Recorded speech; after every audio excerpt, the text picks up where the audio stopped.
ఇద్దరు నేను మా భార్య కూడా పనికి వెళ్తుంటుంది, సైకిల్ మీద వెళ్తుంటుంది. అప్పుడు సింతాల్కి వెళ్ళి అక్కడ పని చేసి మళ్ళీ సాయంత్రం వస్తుంటుంది సైకిల్ మీద. మా బాబు ఇప్పుడు నారాయణల సెకండ్ ఇయర్ చేస్తున్నాడు, మా పాప వశిష్ఠల 10th క్లాస్. పనులు లేక ఫీజులు కూడా కట్టలేని పరిస్థితులు కూడా వచ్చినాయి. లాస్ అయ్యామండి. మణికొండలో ఒక వర్క్ నడుస్తుంటే గోమి నుండి కింద పడి ఒక మనిషి చనిపోయాడు, 3 దెబ్బలు తగిలాయి. ఇన్కమ్ గురించి ఆలోచిస్తాం, మనకు వర్క్ ముందుకు వెళ్ళాలి, అదే ఆలోచిస్తాం. ఈ బిల్డింగ్ అయిపోయాడు, ఇంకో బిల్డింగ్ రావాలి, మనకు వస్తే పని వాళ్ళు ఖాళీ లేకుండా పని చేస్తారని అదే చూస్తాం మనం. ఇప్పుడు ఈ వీడియో తీయడానికి రీజన్ ఏంటంటే, మాది ఉప్పల్లో కన్స్ట్రక్షన్ కంపెనీ ఉంది. ఇప్పుడు చిన్న చిన్న కంపెనీస్ కూడా చాలా మంది కస్టమర్స్ ఏంటంటే పెద్ద పెద్దగా కన్స్ట్రక్షన్ వర్క్ కంపెనీస్కి అప్రోచ్ అవుతున్నారు.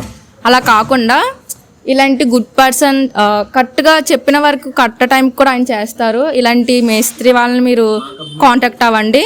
ఆల్రెడీ మా కంపెనీలో వర్క్ చేశారు, కరెక్ట్ వర్క్ చేస్తారు. మీరు చెప్పిన పనికి వర్క్ అయిపోద్ది అన్నమాట. సో ఆయన కంపెనీ మేము మీకు స్క్రీన్ మీద ఇస్తాం, మీరు ఆయన అప్రోచ్ అవ్వండి.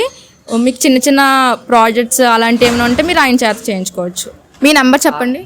9989315581. లింగమయ్య నా పేరు. మేస్త్రి గారు, అసలు ఈ బిల్డింగ్ ఏ లొకేషన్లో ఉంది? సనత్ నగర్లో సుభాష్ నగర్. ఈ బిల్డింగ్ 75 గదాల 650 స్క్వేర్ ఫీట్ వస్తుందండి. ఇది 1 floor బిల్డింగ్ కదా, మీరు 2 floors చేశారు. అది ఎప్పుడో బిల్డింగ్ కదా, కింద ప్లాన్ క్లీన్ ఏం లేకుండా ఏంటి పిల్లర్స్ అవన్నీ స్ట్రాంగ్ అనే లేకుండా మీరు నమ్మకంతో ఎలా కట్టేశారు? అది కింద మనం గోడలు ఇప్పదీశాక అది రాడ్లు చూసాం మనం. ముందు రాడ్లు చూస్తే ఒక 12 రాడ్లు ఉన్నాయండి. 12 రాడ్లు ఉన్నాయి. ఆ రాడ్ల మీద నిలబడితే ఇంకా 4 ఫ్లోర్లు అయినా వేసుకోవచ్చు అని. ఈ బిల్డింగ్ మొత్తం కట్టడానికి మీకు ఎంతమంది వర్కర్స్ యూజ్ అయ్యారు? ఎంత టైం పట్టింది? డైలీ 10 మంది వర్కర్స్ అండి. సెంటరింగ్ వాళ్ళు డైలీ 10 మంది, మన మేస్త్రి వాళ్ళు ఒక 5-6 మంది వర్కర్స్ అండి. డైలీ చేస్తే ఒక నెల 15 రోజులలో 3 స్లాబ్లు వేసేసామండి. ఇంకా ఏ వర్క్స్ పెండింగ్ ఉన్నాయి? మీరు ఎన్ని డేస్లో కస్టమర్స్కి అప్ చెప్తారు? మనకి ఇంకా బ్రిక్ వర్క్ ఉందండి, ప్లాస్టింగ్ ఉందండి, ఫినిషింగ్ ఉన్నాయి, సెల్ఫ్లు ఉన్నాయి, బండలు ఉన్నాయి, పెయింట్ ఉన్నది, ఇంకా వర్క్ చాలా ఉన్నాయి. అవి మొత్తం కంప్లీట్ అయ్యే వరకు ఇంకా 3 months పడుతుందండి. మీ పేరు? లింగమయ్య అండి.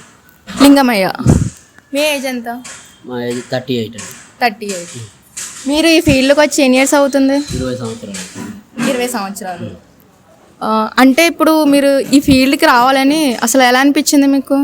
ఈ ఫీల్డ్కు అప్పుడు మనం కొత్తగా హైదరాబాద్ వచ్చినప్పుడు ఈ ఫీల్డ్కి రావాలని ఊరు నుండి వచ్చినాము. చౌదరిపల్లి అండి, ఈ నాగర్ కర్నూలు జిల్లా, కల్వకుర్తి తాలూకా, మండలం ఒంగూరు, చౌదరిపల్లి. అక్కడ మేము చిన్నప్పటి నుంచి చదువుకున్నాం, 10వ తరగతి వరకు చదువుకున్నాము. అప్పుడు ఊళ్ళో కూడా స్కూల్ లేదు మాకు. వేరే ఊళ్ళో నుండి వేరే ఊళ్ళోకి 3 కిలోమీటర్లు నడిచిపోయి చదువుకుంటుంటుంది. 3 కిలోమీటర్లు డైలీ నడిచిపోయేది, పొద్దున పోయేది, సాయంత్రం వచ్చేది. అట్లా ఒక 10 వరకు చదువుకున్నాం. 10 అయిపోయింది. 10 అయిపోయిన తర్వాత హైదరాబాద్ వచ్చామండి. హైదరాబాద్ వచ్చి హైదరాబాద్ రావాలంటే కూడా మాకు ఎవరు తీసుకొచ్చేటోళ్ళు కూడా లేకున్నారు. ఒకరు హైదరాబాద్లో ఉన్నారు, వాళ్ళు నేను పని చూపిస్తాను తీసుకొచ్చి ఈ పని చూపించారండి. ఈ పని అప్పుడు మనం చిన్న ఉన్నాం, 10వ తరగతిగా, పని చేయనిక కూడా మనకు తెలియదు. అట్లా అయినా కానీ మెల్ల పారాడుకుంటూ వచ్చి ఇప్పుడు ఈ పని చేస్తున్నాం. ఇప్పుడు ఊళ్ళో ఉన్నప్పుడు కూడా చాలా ప్రాబ్లాలు ఉన్నాయి. మా అమ్మ నాయన కూడా కొద్దిగా లేనోలే, ఇంకా అక్కడ ఎట్లనో ఉండి లేనట్టుగా చదివించారు అన్నట్టు. అది గవర్నమెంట్ స్కూల్ కాబట్టి నడిచింది. ఇక అప్పటి నుండి హైదరాబాద్ వచ్చి అప్పటి సంది ఇవే పని చేసుకుంటా ఇక్కడనే ఇంకా మిగిలిచ్చేది ఏం లేదు, టైంపాస్ అవుతుంది అంతే. అంటే మీకు ఎక్కువ ఏం డెవలప్మెంట్ అలా ఏం లేదు, కానీ ప్రజెంట్ మీరు బతకడానికి అయితే రన్ అవుతుంది అంటున్నారు. రన్ అవుతున్నది. మీరు హైదరాబాద్ వచ్చాక పెళ్లి చేసుకున్నారా? మ్యారేజ్ చేసుకున్నాక వచ్చారా హైదరాబాద్? హైదరాబాద్ వచ్చినాక ఒక 3 సంవత్సరాల తర్వాత, 3-4 సంవత్సరాల తర్వాత ఊరికి వెళ్ళిపోయి పెళ్లి చేసుకొని మళ్ళీ మా భార్య తీసుకొని మళ్ళీ హైదరాబాద్ వచ్చాం. అంటే ఫస్ట్ మీరు పని చేసుకుని హైదరాబాద్ వచ్చి మళ్ళీ ఊరికి వెళ్ళిపోయి పెళ్లి చేసుకుని మీ ఫ్యామిలీతో హైదరాబాద్ వచ్చారు. ఏజ్లో అయింది మీకు మ్యారేజ్? మాకు 20 years. 20 yearsకి మ్యారేజ్? 20 yearsకే అంటే చాలా చిన్న ఏజ్. 20 years అప్పుడు వచ్చాం. అది ఇక అప్పుడు వచ్చాము ఇద్దరం, నేను మా భార్య కూడా పనికి వెళ్తుంటుంది, సైకిల్ మీద వెళ్తుంటుంది అప్పుడు. అంటే మీరు 20 ఏజ్లోనే మ్యారేజ్ చేసేసుకుని హైదరాబాద్కి వచ్చి పనులు చేసుకునే వాళ్ళు? నేను మా భార్య సైకిల్ మీద సింతల్కి వెళ్తుంటున్నాం. సింతల్కి వెళ్ళి అక్కడ పని చేసి మళ్ళీ సాయంత్రం వస్తుంటాం సైకిల్ మీద. అట్లా ఒక సంవత్సరం కష్టపడ్డాం. కొన్ని రోజులు లేబర్ పని చేసినాము, కొన్ని రోజులు ఒక వేరే మేస్త్రి దగ్గర చేసినాము. అక్కడ నుండి వేరే మేస్త్రి దగ్గరికి పోయాము, పార పని చేసాము. పార పని చేసిన తర్వాత అట్లా మెల్లగా ఒక సంవత్సరంన్నర చేసాము. ఆ తర్వాత పని నేర్చుకున్నాము. పని నేర్చుకొని వేరే మేస్త్రి దగ్గరికి కూలికి పోయినాము. అంటే మీరు ఈ ఫీల్డ్కి రాకముందు లేబర్ పని చేశారు. లేబర్ పని అంటే ఏ పని? అది పార పని అండి, మాల కలుపుతారు కదా, ఓకే, ఆ పని చేస్తున్నాం అన్నట్టు. ఆ పని తర్వాత కొన్ని రోజులు సంవత్సరంన్నర పని నేర్చుకున్నాం. పని నేర్చుకున్న తర్వాత వేరే మేస్త్రి దగ్గరికి పోయి మేస్త్రి పని చేస్తుండేవాళ్ళము. మెల్లగా అట్లనే నాకు చిన్న ఒక సైడ్ ఇచ్చిర్రు వేరే వాళ్ళు, చిన్న పని ఇచ్చిర్రు. ఆ పని చేసి ఒక నలుగురిని పెట్టుకొని ఆ పని చేసుకుంటూ వస్తున్నాం. ఇప్పటికి ఎన్ని ఇయర్స్ అవుతుంది? ఇప్పటికి 15 సంవత్సరాలు అవుతుంది. మా బాబు ఇప్పుడు నారాయణల సెకండ్ ఇయర్ చేస్తున్నాడు. మా పాప వశిష్ఠల 10th క్లాస్. పిల్లలు కూడా మాలేక కష్టపడొద్దని వాళ్ళని చదివిస్తున్నామండి. అప్పులు తెచ్చో ఏదో రకంగా ఫీజులు కట్టి చదివిస్తున్నాం. పనులు లేక ఫీజులు కూడా కట్టలేని పరిస్థితులు కూడా వచ్చినాయి. అప్పుడు ఫీజులు కూడా కట్టలేని పరిస్థితులు కూడా సారోళ్ళు పిల్లల ఇంటికి తోలిచ్చే పరిస్థితులు కూడా వచ్చినాయి. అట్లా కూడా ఊరికి వెళ్ళిపోయి ఇక్కడ అప్పులు మనకు తెలియదు కదా, ఊరికి పోయి అప్పులు తెచ్చి పిల్లలకు ఫీజులు కట్టి కూడా చదివించినాం. సార్ మీరు 15 ఇయర్స్ నుంచి ఈ ఫీల్డ్లో ఉన్నాను అంటున్నారు. ఇప్పుడు అందరిలో కామన్గా కాకుండా మీ స్పెషాలిటీ ఏంటి? అది ఏంటంటే ఎవరిని ఇబ్బంది పడకుండా, ఎవరితోని టార్చర్ లేకుండా మంచిగా పని చేసిస్తాం. ఓనర్ ఉన్నారనుకో, వాళ్ళకు ఒక వెనక ముందు అయినా కానీ పని కంప్లీట్ చేస్తాం, సతాయించకుండా చేస్తాం. అది 3-4 ఫ్లోర్లు కడతాం మేము. ఎవరికి ప్రాబ్లం లేకుండా మంచిగా వర్క్ చేసిస్తాం. అదే మన స్పెషాలిటీ. ఇట్లా సతాయించుడు అది ఇది అనేది ఉండదు మన దగ్గర. అట్లా ఉంటుంది మన వర్క్. అంటే మీకు ఇన్కమ్ ఎక్కువ వస్తుందా లేదని మీరు చూసుకోరు, కానీ వర్క్ కంప్లీట్ అయిపోవడం చూసుకుంటారు. చేస్తాం. ఇన్కమ్ గురించి ఆలోచిస్తాం. మనకు వర్క్ ముందుకు వెళ్ళాలి, అదే ఆలోచిస్తాం. మనకు ఇంకో ఈ బిల్డింగ్ అయిపోయాడు, ఇంకో బిల్డింగ్ రావాలి. మనకు పని వాళ్ళు ఖాళీ లేకుండా ఇంకో బిల్డింగ్ రావాలి. వస్తే పని వాళ్ళు ఖాళీ లేకుండా పని చేస్తారని అదే చూస్తాం మనం. అమౌంట్ సంగతి తర్వాత. ఇన్ని ఇయర్స్లో మీరు ఏమైనా స్ట్రగుల్స్ ఫేస్ చేశారా? ప్రాబ్లమ్స్ ఏమన్నా సఫర్ అయ్యారా?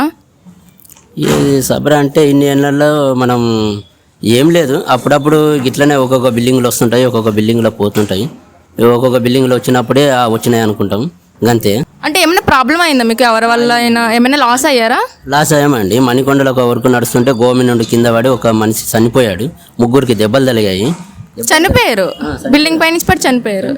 ఈ లిఫ్ట్ రూమ్ ఉంటుంది కదండి, అది 5 ఫ్లోర్లు అండి, 5 floors. లిఫ్ట్ రూమ్ ఉంటుంది కదా, లిఫ్ట్ ఫిట్ చేసేది. దాంట్లో ప్లాస్టింగ్ చేస్తున్నారు. ప్లాస్టింగ్ చేస్తుంటే ఏమైంది, గోవా కర్ర ఇరిగిపోయింది. గోవా కర్ర ఇరిగిపోయి కింద పడ్డారు. 3 ఉన్నారు అన్నట్టు. 3 పడ్డారు. 3 కింద పడి ఒకరికి కాళ్ళకు చేతులకు దెబ్బలు తగిలినాయి, తలకాగినాక ఒక అతను చనిపోయాడు. అట్లా ప్లాస్టింగ్ చేస్తుంటే కర్ర ఇరిగి కింద పడ్డారు. కింద పడి ఆ ప్రాబ్లం అది మళ్ళీ పైనుండి కూడా కాదు, ఒక ఫ్లోర్ నుండే పడ్డారు. ఒక ఫ్లోర్ నుండే పడి తలకాయకు దెబ్బ దాకా ఆయన చనిపోయాడు. ఏ ఊర్లో జరిగింది ఇన్సిడెంట్? ఇక్కడ మణికొండలో జరిగిందండి, అల్కాపూర్. అంటే ఇంకా హాస్పిటల్ తీసుకెళ్ళే ఛాన్స్ కూడా లేదు, స్పాట్ డెడ్ అయిపోయారు. తీసుకుపోయినా హాస్పిటల్, ప్రైవేట్ హాస్పిటల్ తీసుకుపోయినాము. అక్కడ నుండి ఓనర్ వచ్చిండు, ఫోన్ చేస్తే ఓనర్ వచ్చి అక్కడ నుండి గాంధీ హాస్పిటల్కి తీసుకుపోయాడు. గాంధీ హాస్పిటల్కి తీసుకుపోగానే ఆయన చనిపోయాడు. ఆయన చనిపోయినాక మళ్ళీ 2 ఉన్నారు కదా, దెబ్బలు తగిలినాయి కదా, వాళ్ళకు కూడా మాట్లాడి ట్రీట్మెంట్ చేయించాను. సార్ ఇప్పుడు మీకు వర్క్స్ అని ఎప్పుడు ఉంటాయా? వర్క్ లేనప్పుడు ఏం చేస్తారు మీరు? ఒకప్పుడు వర్క్ ఉండవు, ఒక్కొక్కప్పుడు వర్క్ ఉంటాయి. లేనప్పుడు ఏం చేస్తాము, పనులు ఉంటారు, 10 మంది మనల్ని నమ్ముకొని ఉంటారు. వాళ్ళ ఖర్చులకు పైసలు ఇవ్వాల్సి వస్తుంది. వాళ్ళు కూడా ఫ్యామిలీని నమ్ముకొని ఉంటారు కదా, పైసలు ఇవ్వాల్సి వస్తుంది. వర్కులు ఉన్నప్పుడు అప్పుడు పనులకు వస్తారు. వాళ్ళు మనల్ని నమ్ముకొని ఉంటారు కాబట్టి వాళ్ళకి అమౌంట్ అయితే ఇవ్వాల్సి వస్తుంది. ఒకవేళ వాళ్ళ అది లేదు ఫీజు కట్టాలి అవన్నీ స్కూల్ పిల్లలకు అంటారు కదా, వాళ్ళు మనల్ని నమ్ముకొని ఉన్నప్పుడు మనం కూడా ఎక్కడన్నా అప్పు తెచ్చి పైసలు ఇవ్వాల్సి వస్తుంది వాళ్ళకు. ఇచ్చిన దాంట్లో మీకు ఇంకా ఇన్కమ్ ఏం మిగలదు, అందరినీ మేనేజ్ చేసుకోవాలి. మరి ఎలా మేనేజ్ చేస్తారు మీకు ఏం మిగిలినప్పుడు? మీరు ఏమన్నా అప్పు తీసుకొచ్చి మేనేజ్ చేస్తాం. మళ్ళీ తర్వాత ఎక్కడన్నా సైడ్ వచ్చినప్పుడు అవి ఇస్తాం. అట్లా చేస్తేనే వాళ్ళు మన దగ్గర మనల్ని నమ్ముకొని ఉన్నారు కాబట్టి అట్లా అయితేనే మన దగ్గర పనికి వస్తారండి. లేకపోతే మనం ఇవ్వలేదనుకో వాళ్ళు కూడా ఎక్కడ పోతారు. 2019-20 టైంలో చాలా మంది కరోనా ఫేస్ చేశారు, ప్రాబ్లమ్స్ వచ్చినాయి. సో ఆ టైంలో ఎవరికి వర్క్స్ కూడా చాలా లేక చాలా ఫైనాన్షియల్గా చాలా ట్రబుల్స్ అయ్యారు.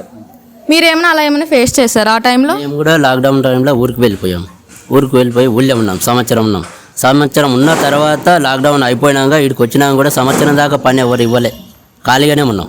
అప్పు తెచ్చుకొని తినడం, ఇట్లా పిల్లల ఫీజులు కూడా అప్పు తెచ్చి కట్టడం, ఇట్లా దాదాపు అప్పు చేసినాం బాగానే లాక్డౌన్లో. ఆ అప్పు కూడా ఇప్పటి వరకు తీర్చలేక ఇబ్బంది పడుతూనే ఉన్నాం. ఇప్పుడు మొన్న ఒక 5-6 నెలలు అవుతుంది వర్కులు. ఒక రెండు పనులు వచ్చినాయి. ఆ పనులు నమ్ముకొని పనులను పెట్టుకొని చేసుకుంటూ ఉంటున్నాం, అంతే. ఆ పనులు అయిపోయినాక లాభం వస్తే కానీ పైసలు వస్తే కానీ అప్పు తీరవగలదు. ఇప్పటి వరకు అయితే పేమెంట్ల వరకే వస్తున్నాయి. వాళ్ళ పేమెంట్లు వాళ్ళకి ఇస్తున్నాం, మన పేమెంట్ మనం తీసుకుంటున్నాం అంతే. ఆ అప్పులు ఇవ్వాలంటే మనం కన్స్ట్రక్షన్ అయిపోవాలి, లెక్క చూసుకోవాలి, ఆ పైసలు వస్తే కానీ వాళ్ళకి ఇవ్వాల్సిన అవసరం ఉంటుంది అంతే. మీ కంపెనీలో ఇంతకుముందు పని చేసినప్పుడు వేరే కస్టమర్లకు కూడా మన ఫోన్ నెంబర్ ఇచ్చారు, వాళ్ళు కూడా పని చెప్పారు. పని చెప్తే వాళ్ళ పనులు కూడా చేస్తున్నాను. ఈ వీడియో తీసినందుకు మీ ఎండి గారికి థ్యాంక్స్ అండి. మమ్మల్ని పైకి లేపాలని చెప్పినందుకు చాలా థ్యాంక్స్. చాలా